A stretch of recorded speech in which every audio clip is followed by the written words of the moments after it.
I'm not wearing a baby, so I hope you'll be nice to me anyway. And I guess, I thought Jay was amazing. I guess just go ahead, let's do it.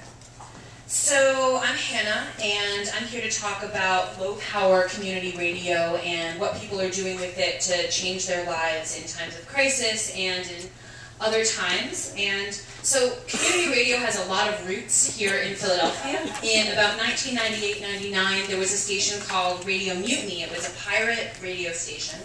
And they built it because there were AIDS activists, housing activists, there were immigrant rights organizers who just weren't getting their stories told in the media, so they really wanted to build their own station to get the word out, and they figured out they could do it. It really wasn't that hard. You know, you get a little transmitter, you have a studio in the back of someone's house, and you don't need any special training, any special degrees. You just start telling your stories and people start to listen. And some people here might be listening to 88.1 FM, PEB. All right, whoop, whoop. And so it really wasn't that difficult. For a tower, all you would do is like latch sort of a pole to the top of your house. You could tune an antenna just, you know, to the right frequency, and there you go. And so a bunch of different people were interested in building these stations. And what ended up happening is the problem is that low power FM is illegal. The FCC likes to shut down these stations, and so if you're like an immigrant who might have some questionable status, or if you're someone who's at risk in any way, it's really hard to get on the airwaves. For example, there was an Ethiopian journalist who moved to the US, wanted to broadcast on Radio Mutiny, got trained to do it, was ready to go, decided not to do it because she was worried that if the FCC busted the station that her status would be in question, she might get arrested. So eventually the people from Mutiny, when their station did get shut down, decided to fight for legal low-power FM radio. Luckily the FCC was really on board with that too. Bill Kennard, who's the smiling gentleman up there, was the head of the FCC at the time. He went to South Africa to help to start their communications infrastructure there, like their FCC, and he met a guy named Zain Ibrahim who founded this station, Bush Radio, which helped to bring about apartheid, the end of apartheid, where people did all kinds of incredible organizing. There was a lot of youth development, and he was so shocked and so surprised that he decided when he got back he was going to legalize pirate radio, basically, legalize low-power FM. And so what he did is he said, okay, you guys can have a station that's 100 watts or less, so the power of this light bulb. It can go 3 to 5 miles. If you have to be a nonprofit, no commercial stuff, and some of it has to be local. So great, right? Big victory. We'll have stations in every city in the US, you know, thousands of stations, small communities, big towns. Unfortunately, the big broadcasters decided to get in the way.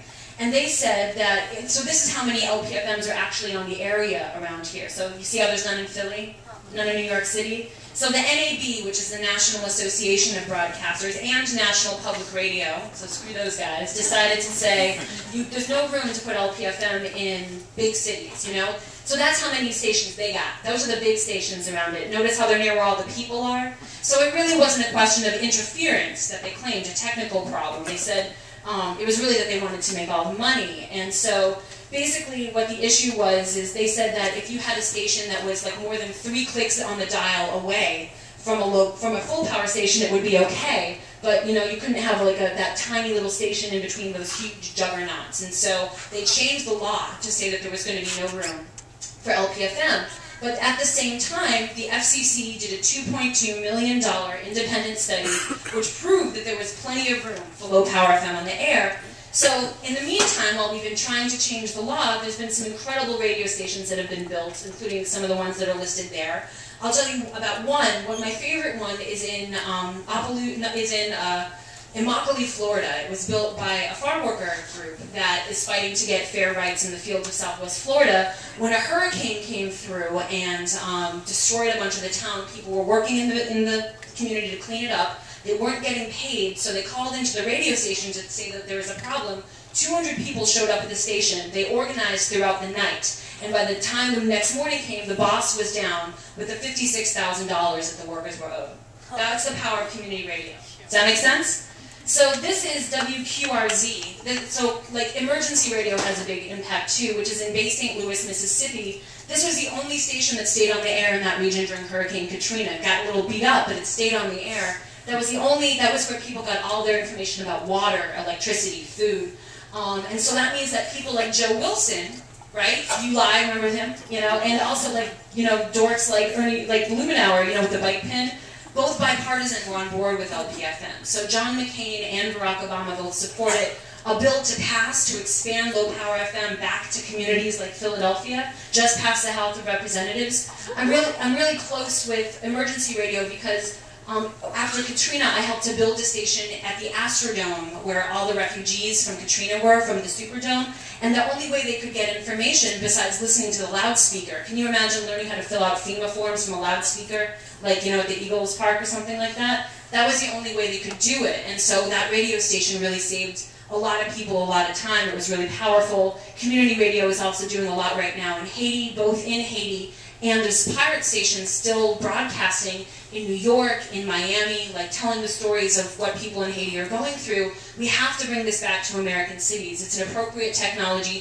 for immigrant communities, for neighborhoods like ours. We need these kinds of stations. And so right now there's a bill in the Senate. It's Senate Bill 592, and it is poised to pass, but this is really a grassroots effort. There are no huge organizations pushing for low-power FM. It's really folks based here in Philadelphia, as well as all around the world, making it happen. Radio is an appropriate technology. When we have landfills filled with iPads, this is the technology that's still going to work.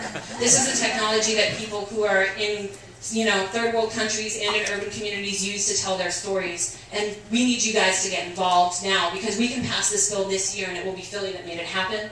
So if you want to learn to build these stations, or if you want to learn to lobby and get involved with passing an expanded community radio service, go to prometheusradio.org, visit any of those websites, and I obviously still love low power FM deeply, so that's it. So thank you very much.